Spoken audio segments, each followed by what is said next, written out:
लातूर जिल्ह्यातील औसा तालुक्यातील वानवाडा रस्त्यावर शनिवारी रात्री सुमारे 12 वाजताच्या सुमारास एक भीषण आणि क्रूर हत्याकांड घडले। एका युवकास जबरदस्तीने कारमध्ये कोंबून त्यानंतर त्या कारला आग लावण्यात आली।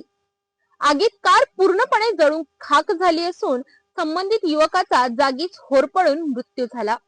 मृतदेह इतके जळाले होते की ओळख पटणेही कठीण झाले होते। या घटनेत मृत झालेल्या युवकाचे नाव गणेश गोपीनाथ चव्हाण, वय अंदाजे 30 ते 35 वर्ष असून तो औसा लमान तांडा येथील रहिवासी होता। गणेश चव्हाण हा चोलामंडलम फायनान्स कंपनीत वसुलीचे काम करीत असल्याची माहिती समोर आली आहे।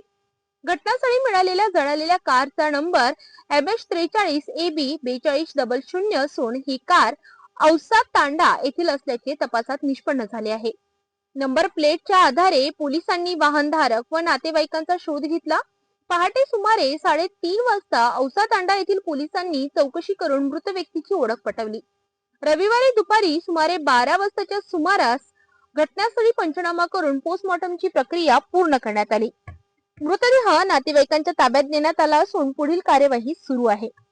मयत गणेश चव्हाण याच्या पश्चात आई, वडील, पत्नी, एक मुलगा, एक मुलगी आणि एक भाऊ असा परिवार आहे। ही हत्या आर्थिक व्यवहारातून, वसुलीच्या वादातून की पूर्वनियोजित कटातून करण्यात आली याबाबत अद्याप स्पष्टता झाली नाही। मात्र ही घटना अत्यंत नियोजित आणि अमानुष पद्धतीने करण्यात आल्याचा प्राथमिक अंदाज पोलिसांनी व्यक्त केलाय।